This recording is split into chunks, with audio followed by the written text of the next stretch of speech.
a man haunted by childhood guilt, a love that gave him hope, and a tragedy that shattered everything he believed to be real. When reality begins to blur with the subconscious, he's forced to confront the darkest part of himself. Sit back, breathe deep. This story will take you where your heart doesn't expect to go. Clarence was a young and ambitious American man married to a Nigerian woman.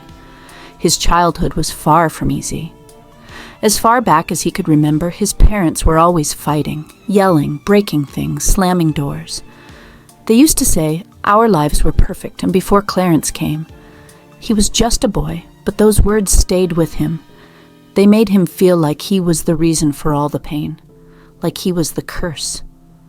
At night, he had the same dream over and over. He saw himself turning into a dark, unclear giant, a shadow of a man towering, faceless, terrifying. The only way he could escape the nightmare was to hide. So at 9 years old, he started locking himself in his room. He forced himself to sleep as deeply as he could for as long as possible.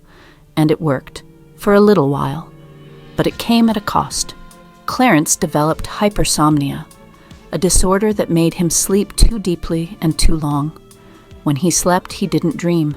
No fear, no voices, just emptiness. It became his only escape from the chaos outside his door and the storm inside his mind. Clarence married his college sweetheart, Kioma. More than anything, he wanted two things: a successful career as a lead project manager at a multi-million-dollar company, and a family. He dreamed of having a beautiful home and children he could love in ways he had never been loved. And for a while, his life seemed perfect. He had a beautiful wife, a great career, and the cutest baby in the world, his daughter, Julie. He was also finally going through cognitive behavioral therapy, CBT, with Dr. Mark to help with his hypersomnia. But the therapy wasn't working. He still slept deeply, like a rock, unaware of the world or sounds around him. Still, with Kioma by his side, loving him for who he was, Clarence felt grateful. He had too much to appreciate to let his sleep disorder take away his happiness. But those precious moments didn't last long. Clarence had taken some well-deserved time off work to be with his family. He hadn't spent enough time with Julie since she was born, and this was his chance. Nothing and no one could take that away from him. Kioma needed to go out to get groceries, so Clarence stayed home to spend time with Julie. Before she left, Kioma said, "Honey, please make sure you put Julie in her crib when she falls asleep." The mall was crowded. The new Gone Him toys had just arrived, every 6 to 10-year-old's dream toy. The shelves were stocked, and the line at the checkout was long enough to keep Kioma busy for over 2 hours. Clarence spent the time alone with Julie. Julie, exhausted and missing her mom, couldn't hold on for long. She began to cry, and then finally she drifted off to sleep. Clarence looked down at her and wondered, what did I do to deserve this precious little girl? For a moment he felt unworthy. As he gazed at her, a calmness washed over him. He felt at peace, and before he knew it, he had dozed off beside her. An hour later, tragedy struck. Kioma walked into the room to find Clarence deep in sleep, lying on top of Julie. Julie was gone. She had suffocated. Clarence rolled over, waking up in an ambulance. His daughter was still by his side, lifeless. A wave of shock crashed over him. He shut himself away from the world, from Kioma. He couldn't speak to her. He couldn't even look at Julie one last time before she was buried. The guilt and pain overwhelmed him again. Old memories resurfaced, the trauma from his childhood, the darkness, the feeling that he was always to blame. Days passed in silence. The love between him and Kioma started to wither. Their marriage began to fall apart. They needed space, so Kioma left. As she drove away, Clarence stood by the window, not a word passing between them.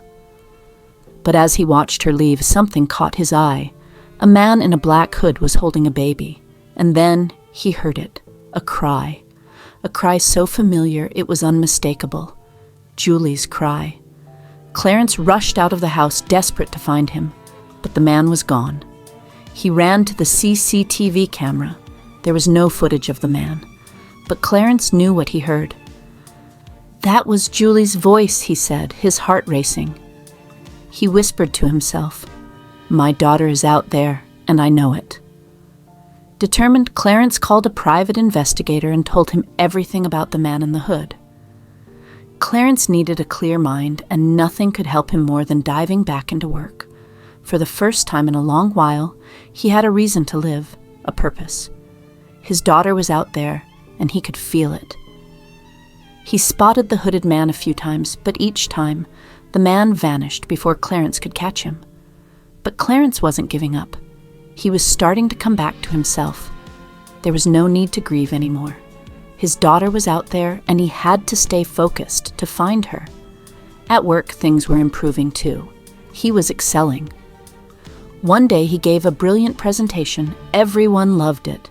His boss congratulated him, praising him for opening their eyes to a market need they hadn't known existed. Clarence smiled, but as he glanced at the presentation screen, something stopped him cold. There, in the background, was the hooded man. His heart dropped. Clarence excused himself from the boardroom, his mind racing. It finally made sense. There was no man in a black hood. It was the same figure he'd seen in his childhood dreams, the dark shadow he had feared so much. But now it was clearer than ever. Clarence tried to sleep, hoping to block out the grief. But this time, when he dreamed, he chased the hooded man once again. The man was holding a baby. Clarence finally caught up to him and reached to pull off the hood. To his shock, the man's face was his own.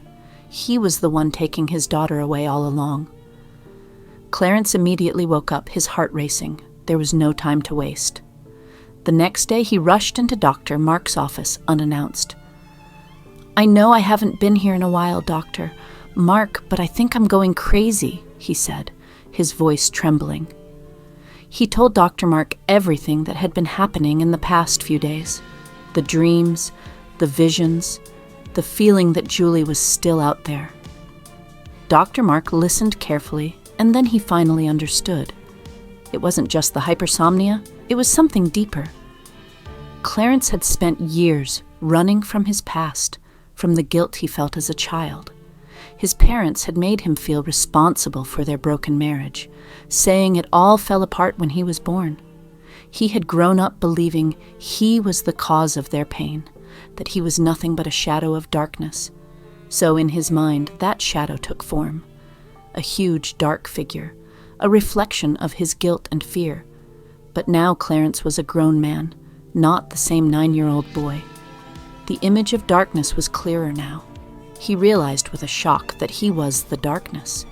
He had been running from his own guilt for so long that he couldn't accept reality.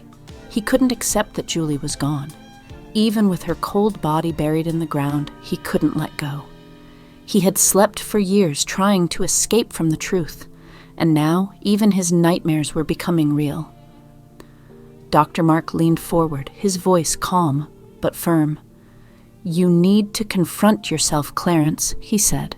"You need to realize that you deserve to be happy.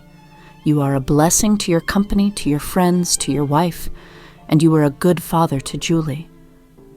Dr. Mark paused, his eyes locking with Clarence's. "Staying in the darkness will only make Julie's memory a shadow too. Just like you believed you brought pain to your parents, she'll feel that she was nothing but pain to you. Forgive yourself. Let go of that guilt, so her memory can bring you peace." That night, Clarence dreamt again. This time, the hooded man was there, but the hood was gone. He no longer hid behind the shadows. Clarence, determined to face the fear that had haunted him for so long, grabbed a machete. He chased the man until he ran into the sea, where the figure disappeared, never to return. For the first time, Clarence felt truly free. He had nothing left to fear. The next day, he visited Julie's grave. He laid down flowers, his heart heavy, but finally at peace. Later that day, he called Kioma. They spoke for hours, and something in Clarence had shifted. Kioma could feel it. 2 months later, with both of them healed, Kioma returned home. That night, as they lay in bed, he woke up at 11 p.m. "The neighbor's dog is barking too loud," he said, annoyed. Kioma was surprised. For years, Clarence had never even noticed the world around him when he slept. But now, something had changed. Julie may have been gone, but she had brought healing to him, the kind he had been searching for all these years.